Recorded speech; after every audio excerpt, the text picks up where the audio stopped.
Assalamualaikum warahmatullahi wabarakatuh. Terkait dengan peran internet desa, kata kunci pertama berkaitan dengan peran internet. Nah, internet seakan-akan sekarang ini sudah menjadi kebutuhan ke-10 dari 9 kebutuhan pokok yang lain telah terpenuhi. Betapa orang galau, orang bingung, orang akan kelabakan gitu ya, ketika mereka kehabisan kuota atau tidak tersambung wifi misalnya.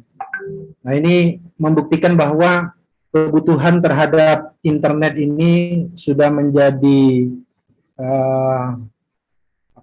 menjadi suatu keharusan bagi masyarakat kita yang berada di manapun, mau di perkotaan termasuk di perdesaan. Nah, kesempatan pertemuan kita pada hari ini pun saya kira kalau tidak ada pelayanan internet, meskipun kita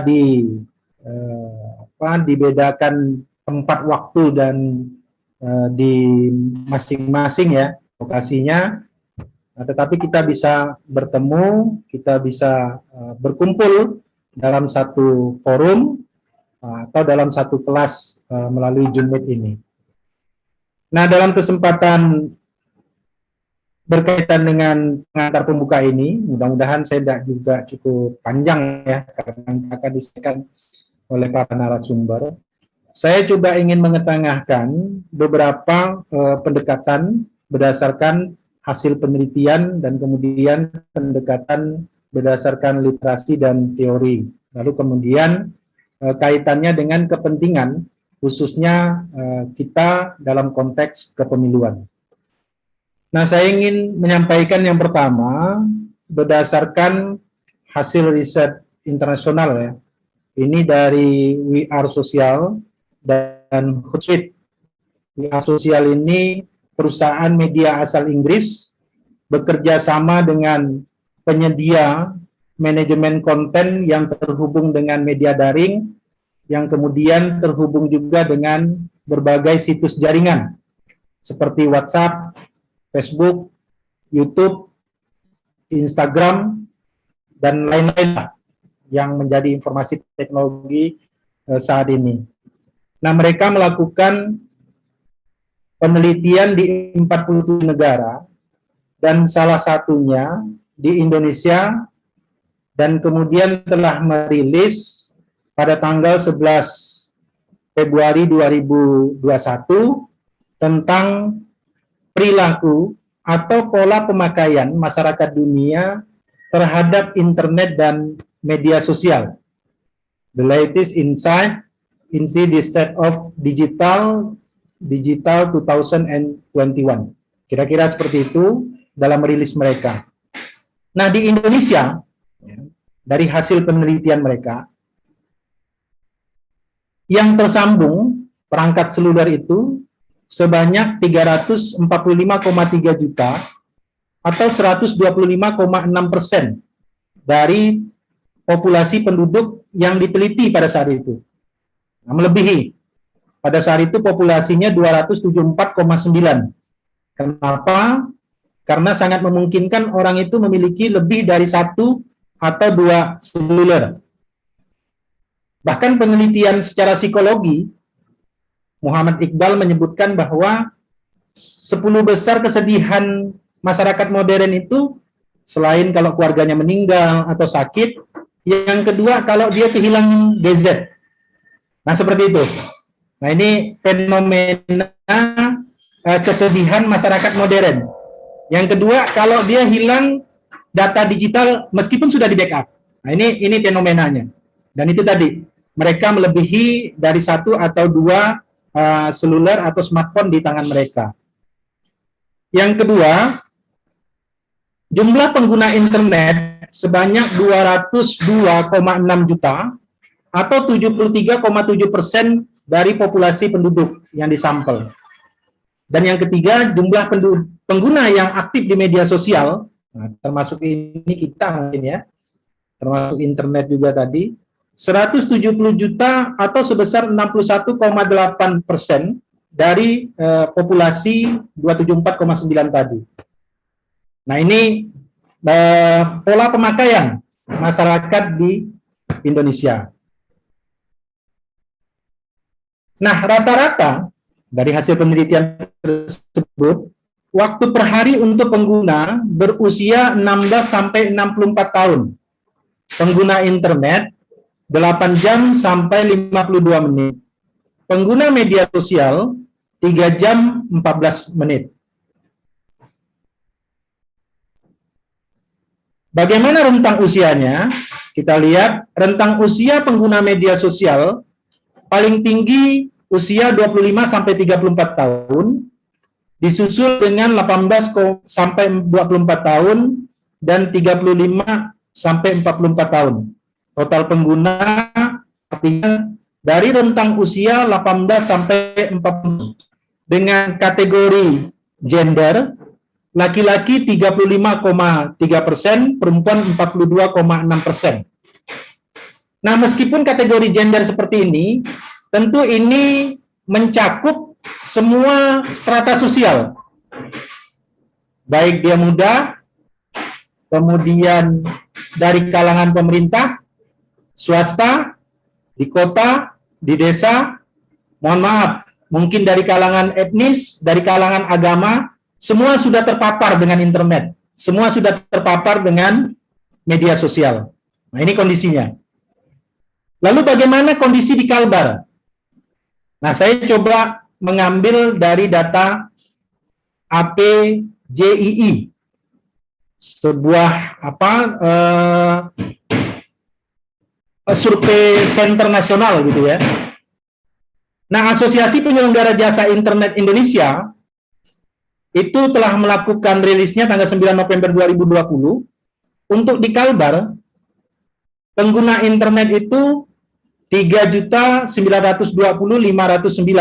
terjadi kenaikan dari tahun 2018, 3.808.616. Nah, dan ini tertinggi dibandingkan dengan regional Kalimantan yang lain. Betapa bahwa penggunaan internet bagi masyarakat Kalimantan Barat ini betul-betul tinggi gitu ya. Lalu siapa mereka? Dan bagaimana next-nya gitu ya, bagaimana kelanjutannya, terutama khususnya di Kalbar, lalu kemudian kepentingan untuk penyelenggaraan pemilu. Nah, terhadap hal tersebut, saya coba ingin mengantarkan melalui beberapa pendekatan. Pertama, berdasarkan teori generasi. Yang kedua, perilaku mereka dengan internet berdasarkan hasil penelitian juga. Dan yang ketiga, kita akan melihat potensi kelompok sasaran tersebut berdasarkan pengalaman pemilu kita di 2019. Nah, ini teori generasi. Saya coba mengambil teori generasi yang dalam pemahaman saya ini mudah gitu ya. Berdasarkan pendapat Cooper-Smith. Generasi adalah sekelompok individu yang mengidentifikasi kelompoknya berdasarkan kesamaan tahun kelahiran, umur, lokasi, dan kejadian-kejadian dalam kehidupan individu yang memiliki pengaruh signifikan dalam fase pertumbuhan mereka. Nah, Bapak Ibu sekalian, saya kira kita punya kadang-kadang pengalaman ketemu dengan teman seangkatan atau sebaya kita, lalu kemudian kita bercerita pengalaman-pengalaman bagaimana kita waktu kecil, bagaimana kita waktu remaja, bagaimana kita mulai tumbuh dewasa, dan perkembangan informasi teknologi yang aktif dan familiar pada saat itu. Nah, kira-kira seperti itu pemahaman dari Cooper-Smith. Jadi mudahnya kayak gitu. Kalau kita ketemu teman sebaya, satu angkatan dengan kita kenang-kenang, nah itulah dia. Kira-kira seperti itu pemahaman terhadap generasi. Lalu klasifikasi generasi seperti apa? Saya coba mengetengahkan berdasarkan pendapat William Hapre. Kenapa? Karena William Hapre ini analisanya juga dijadikan oleh BPS sumber pengelompokan penduduk berdasarkan generasi untuk data sensus penduduk 2020 yang lalu. Kalau kita lihat berdasarkan sensus penduduk yang lalu di Kalbar itu juga terjadi kenaikan ya. Sekarang ini menjadi 270,20 juta. Itu data rilis BPS berdasarkan hasil resmi situs mereka kalau kita lihat. Nah, menurut William, dalam Analysis of Census Bureau Population Estimate, mengklarifikasi generasi itu, pertama ada yang disebut dengan pre-boomer, lahir sebelum 1945, kemudian baby boomer, lahir tahun 1946 sampai 1964, kemudian ada yang disebut dengan generasi X, atau generasi X lahir tahun 1965 sampai 1980. Kemudian ada yang disebut dengan generasi milenial atau generasi Y. Ini lahir tahun 1981 sampai 1996. Lalu kemudian ada yang disebut dengan generasi Z atau disebut dengan iGen biasanya, atau juga diistilahkan dengan generasi net biasanya. Itu lahir tahun 1997 sampai 2000. Yang terakhir generasi post-gen Z atau alpha generasi biasanya juga disebut seperti itu lahir tahun 2013 dan seterusnya. Banyak teori sebenarnya berkaitan dengan generasi dan kira-kira memang pengklasifikasiannya berdasarkan rentang tahun kelahiran. Jadi saya kira hampir sama, kalaupun selisih-selisih dikit, tapi makna dan substansinya juga sama. Nah, lalu seperti apa perilaku dari masing-masing generasi tersebut?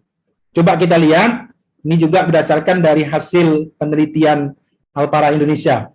Nah, generasi X disebut dengan immigrant generation atau generasi digital yang terjadi imigran, karena generasi X ini generasi yang sebagian besar masa remajanya hidup di era 80-an dan 90-an, tidak terlalu mengenal internet. Mereka hanya mengkonsumsi internet itu 1-3 jam per hari. Jadi kalau lihat perkembangan informasi teknologi di generasi X ini baru mulai tumbuh, internet itu baru mulai tumbuh. Kemudian mereka lebih banyak dikenalkan dengan personal komputer atau PC, kemudian main game, kemudian TV-TV kabel. Nah, ini yang menjadi kedekatan informasi teknologi yang mutakhir pada saat zaman kehidupan mereka. Lalu yang kedua, ada yang disebut dengan milenial. Disebut generasi internet karena milenial adalah generasi yang secara cepat mengenal teknologi internet dan mengkonsumsi internet 4-6 jam per hari. Kemudian yang berikutnya generasi Z, disebut generasi seluler karena konsumsi Gen Z lebih tinggi dibanding dua generasi sebelumnya, terutama didorong oleh penggunaan gadget dengan konsumsi 7 jam per hari. Jadi kalau ada istilah mereka ini, generasi net ini multitasking.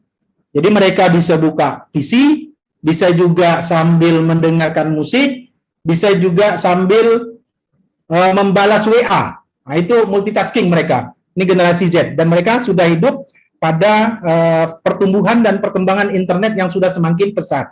Mereka sudah kenal dengan YouTube, mereka sudah akrab dengan TikTok. Nah, inilah kondisinya. Kayak gini. Jadi ada dua generasi fase yang kemudian milenial dengan Gen Z ini yang mereka sudah sangat mahir, sudah sangat fasih dengan perkembangan internet. Nah, bahkan berdasarkan Alpara Indonesia, generasi Z itu disebut dengan mobile generation. Mereka tergolong mengkonsumsi internet itu addicted user, udah kecanduan. Dibahasakan seakan-akan mereka sudah kecanduan. Nah, kalau milenial, mereka disebut sebagai hippie user, jadi di bawah, hampir mendekati kecanduan ya. Nah, yang berikutnya disebut dengan generasi X itu, mereka disebut dengan medium user, jadi masih di bawahnya lagi gitu. Nah, inilah perilaku dari masing fase-fase generasi tersebut berkaitan dengan pertumbuhan internet atau informasi teknologi yang ada. Nah, bagaimana potensi berdasarkan data pemilih kita? Nah, saya coba ingin menyampaikan kepada Bapak Ibu sekalian, ini saya kira juga menjadi bahan untuk kajian ke depan dalam konteks kepentingan kepemilian kita, tentu berkaitan dengan pendidikan pemilih tentunya. Nah, DPT kita 2019 yang lalu itu 3.687.159 dengan kategori laki-laki 1,879 atau 1.879.884, kemudian perempuannya itu 1.807.275. Nah, kalau kita lihat berdasarkan klasifikasi rentang usia, ya, pertama, yang mereka di bawah 17 tetapi sudah memenuhi syarat sebagai pemilih karena sudah menikah atau kawin gitu ya, itu 0,03% atau 1.047 pemilih. Rentang usia 17 sampai 20 itu 10,38%. Ada 382.885 pemilih. Rentang usia 21 sampai 30 tahun itu 24,36%. Kemudian rentang usia 31 sampai 40 tahun itu 24,50%. Berikutnya rentang usia 51 sampai 60 tahun 12,21%, dan yang terakhir di atas 60 9,80%.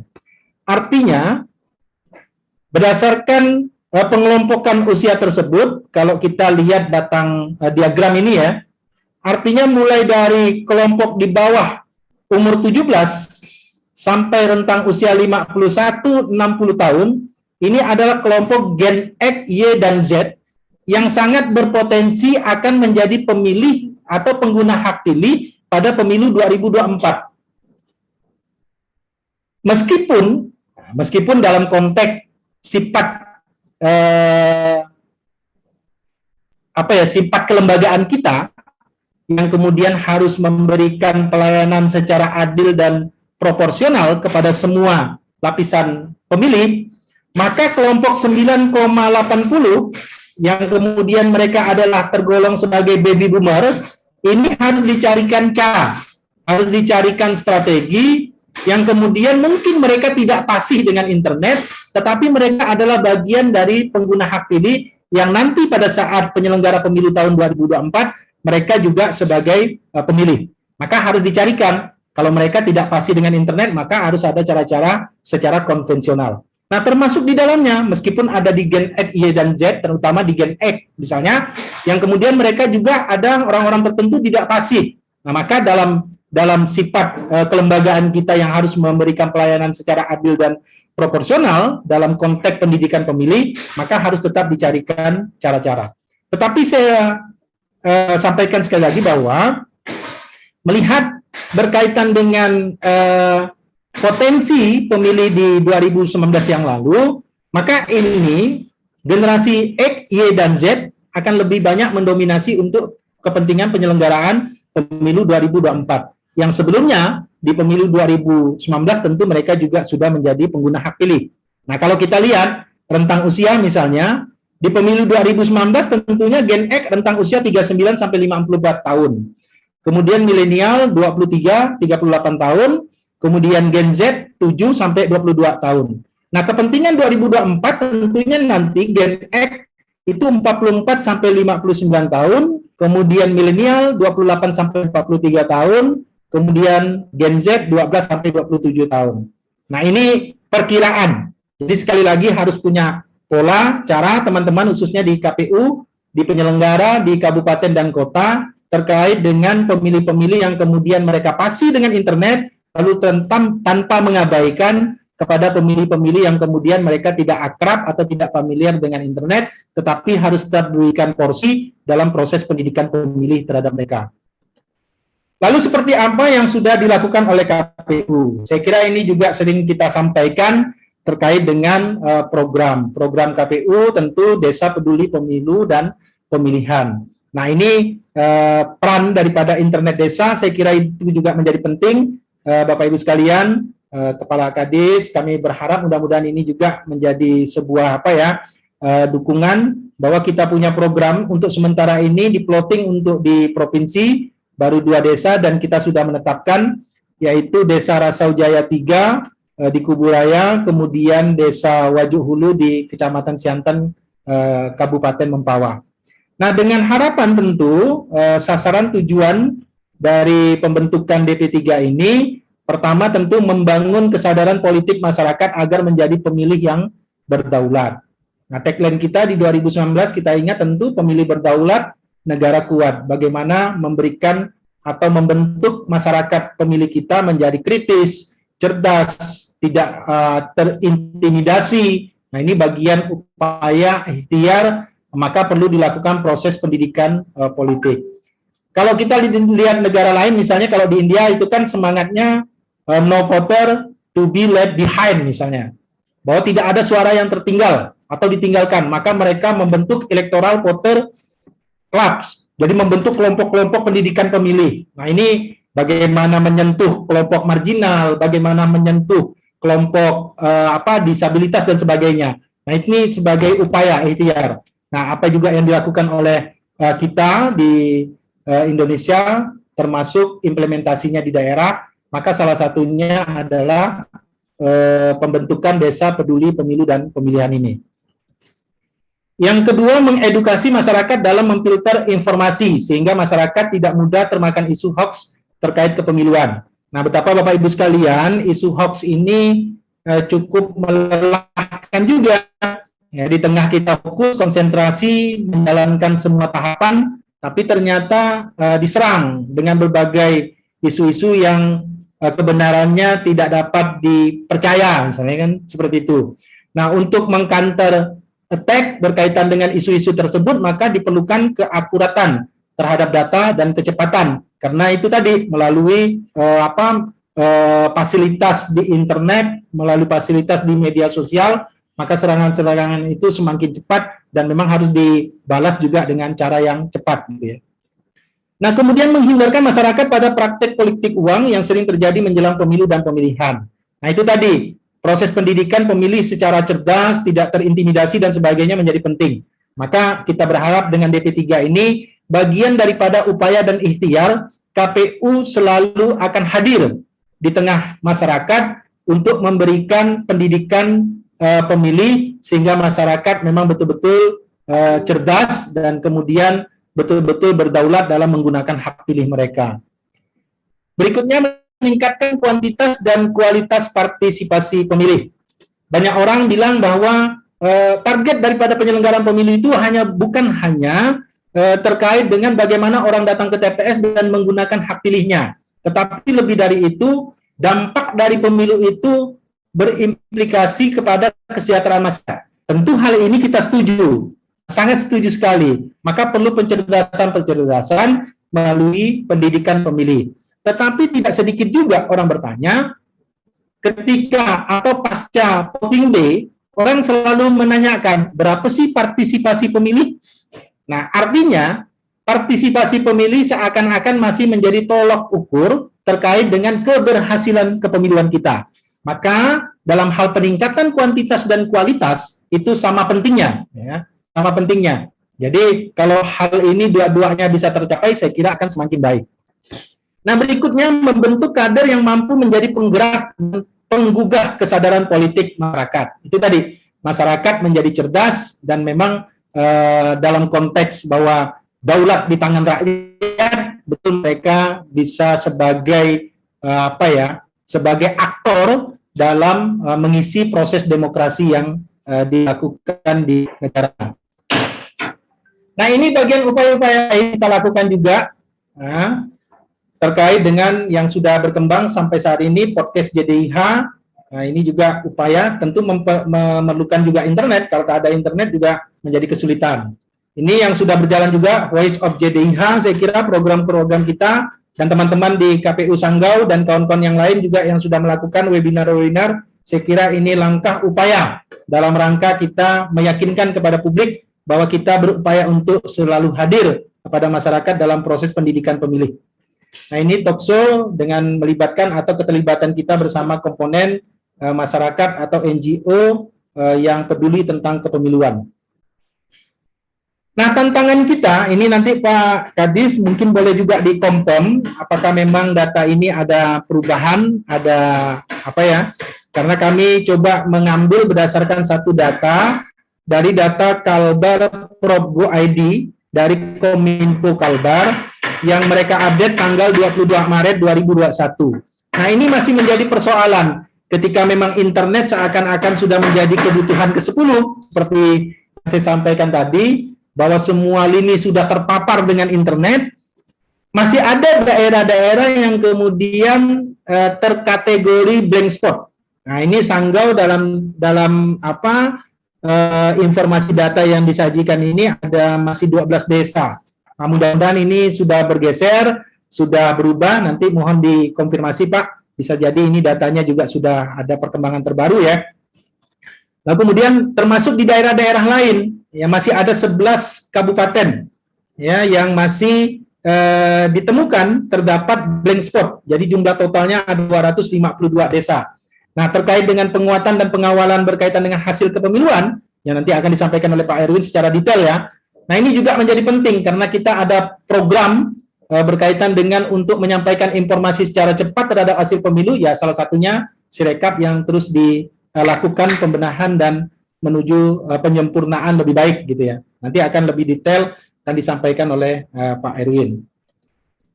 Nah, ada hal lain Bapak Ibu sekalian terkait dengan selain tantangan berkaitan dengan persoalan internet, bahwa sistem kepemiluan menjadi hal penting juga. Saya coba menyajikan terkait dengan pendekatan literatur berdasarkan pendapat Bapak Hasyim Asy'ari dalam buku beliau yang berjudul Konsolidasi Demokrasi, Pergulatan Politik Pemilu di Indonesia, Studi Kasus di Jawa Tengah ini, bahwa menurut beliau partisipasi politik ditentukan ada 2 faktor utama. Pertama, tingkat kesadaran politik masyarakat, dan kedua, tingkat kepercayaan masyarakat kepada sistem politik. Korelasinya seperti apa? Yang pertama, bila kesadaran politik tinggi, diikuti kepercayaan sistem politik juga tinggi, maka akan menimbulkan partisipasi politik yang aktif. Kira-kira konsep yang pertama ini bisa kita harapkan menjadi konsep yang ideal gitu ya.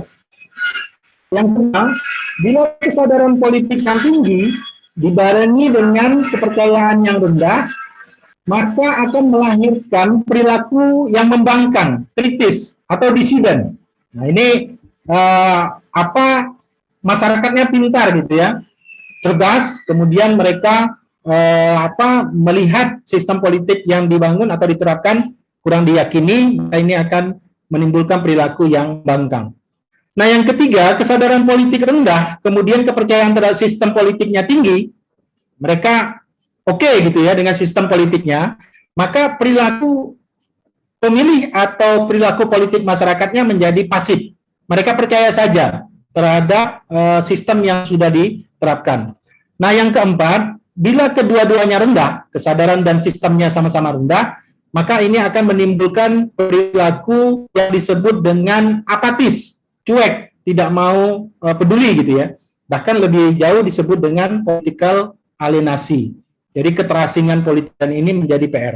Nah, saya kira ini juga menjadi catatan-catatan, saya kira selain berkaitan dengan pentingnya kemajuan informasi teknologi untuk mendukung berkaitan dengan partisipasi pemilih dan bagaimana kita mengawal hasil kepemiluan demi kepentingan untuk penyelenggaraan di tahun 2024. Nah, betapa bahwa generasi atau Gen X, Y, dan Z itu menjadi perhatian khusus dalam rangka untuk mengisi kepentingan pemilu tahun 2024. Nah, jika perkenankan dalam kegiatan ini, saya coba ingin menyampaikan dalam rekomendasi.